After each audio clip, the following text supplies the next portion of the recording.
Now is the time where we point and laugh.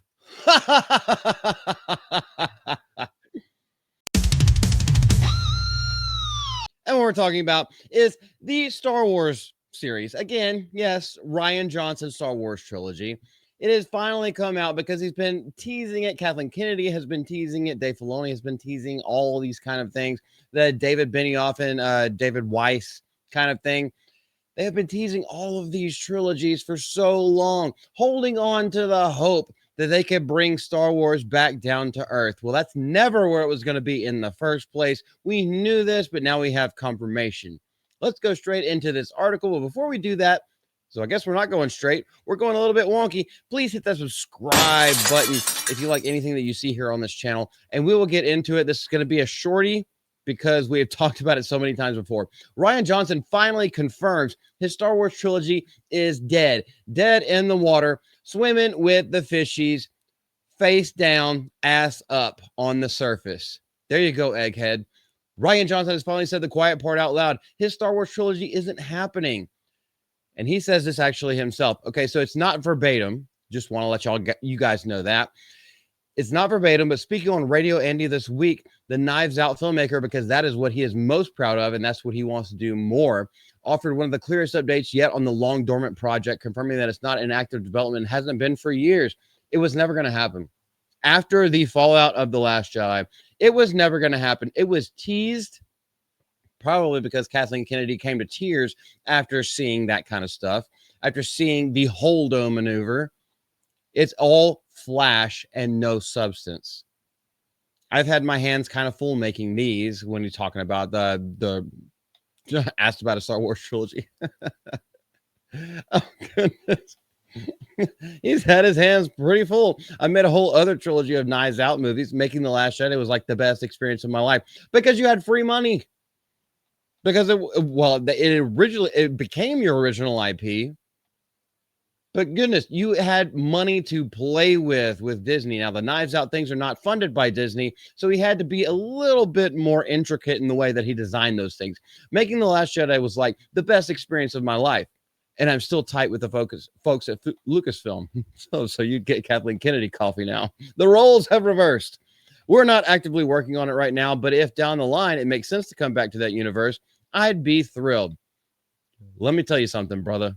Star Wars is dead. You killed it. You and JJ. You and Jar Jar. You and Kathleen Kennedy. Y'all killed Star Wars. It is never coming back. I know Mando and Grogu is coming out next year. It's going to be a flop. It might make its money back. It is not going to turn a profit. Bank on it here. Oh, goodness. Do we even want to see this? Let's do it.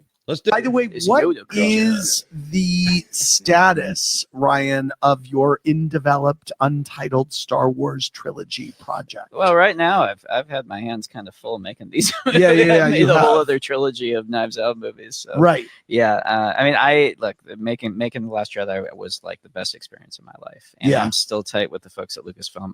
We're not actively working on it right now, but if down the line it makes sense to come back into that universe, I'd be thrilled.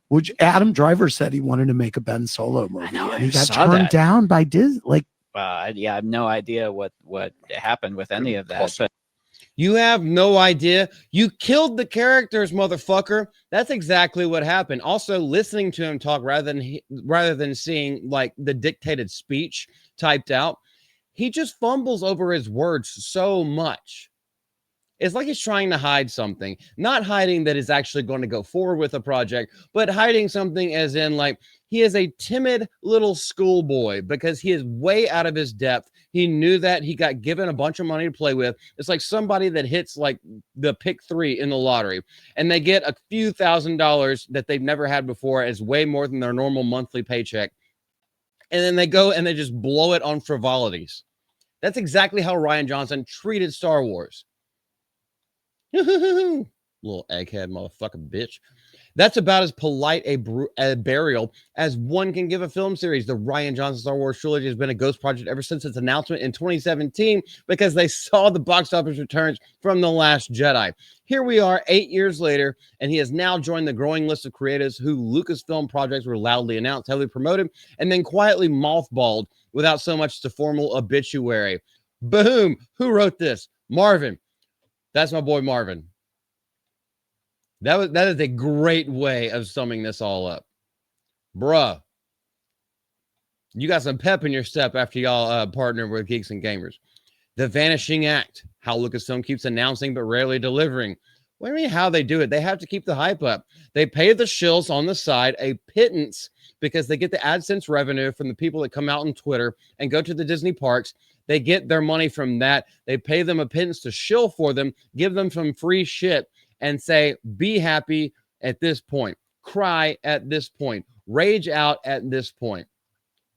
They have to keep it in people's minds. At least this is their business structure. They feel like they have to keep it in people's minds so it keeps the excitement going. Here's the thing. Normal moviegoers, actual Star Wars lovers, I would say for the most part, we already checked out. It's been flop after flop after flop, failure after failure after failure, completely disregarding the universe that George Lucas built at time after time after time. Yeah, we're not giving you any more chances. We've been fooled like 15 times, and it should be only get fooled twice. Shame on you, and I'm not putting up with this shit anymore. You are the boy that cried wolf, Disney, Lucasfilm. Rian Johnson is just a guy who cries. Johnson's statement fits perfectly into a familiar Lucasfilm pattern. Projects like Patty Jenkins' Rogue Squadron, Taika Waititi's untitled film, which will never happen. The long-touted New Jedi Order Rey movie, who no one cares about. No one gives a shit because Rey is a shit character. Rey is actually... Can you even consider Rey a character? Anyway, I'm not going to go too far down this. James Mangold's Dawn of the Jedi all follow the same trajectory. We don't want to see any of it. We don't even care. All we know is that the Sean Levy one, or Levi or Levy, however the fuck you want to pronounce that dude's last name, he's coming out with Ryan Gosling. They already have casting. They already have a script. They are starting production. So we know that one's going to happen. And it has nothing to do with the actual prequel, sequel, and OT. Thank God. We need more like that. But it has to be good, which we don't trust any of these motherfuckers to do. These announcements often seem strategically timed to generate positive headlines for Lucasfilm president KK, particularly during investor presentations or major media events like Star Wars Celebration. Exactly what I was trying to say. These things that they're strategically put in at times when people are just to keep the hype up. That's all it is. Let's announce something because we've had a phone conversation one time. That means you're great friends now. Just because you've talked to them on Twitter one time and they responded to your comment, now you're great friends. That's not how this shit works. But they have to do it to keep up faces, to keep up the visage that they are still a profitable company, in which they are not. I know I said this was going to be short, but I went on a little bit longer than I expected. Anywho, Rian Johnson, out of his own fucking Humpty Dumpty mouth, has said it ain't happening. Not anytime soon. Not even working on it. Not going to happen. We knew this, but now we get to gloat. Gloat and bloat. If you got a belly, rub it. I really don't have one, so I'm trying to make myself look bigger than I am. Anywho, this is Multi from Multi. Leave anything you have to say down in the comment section below. We love you. We appreciate you coming out, and we'll see you sometime in the very near future. Bye.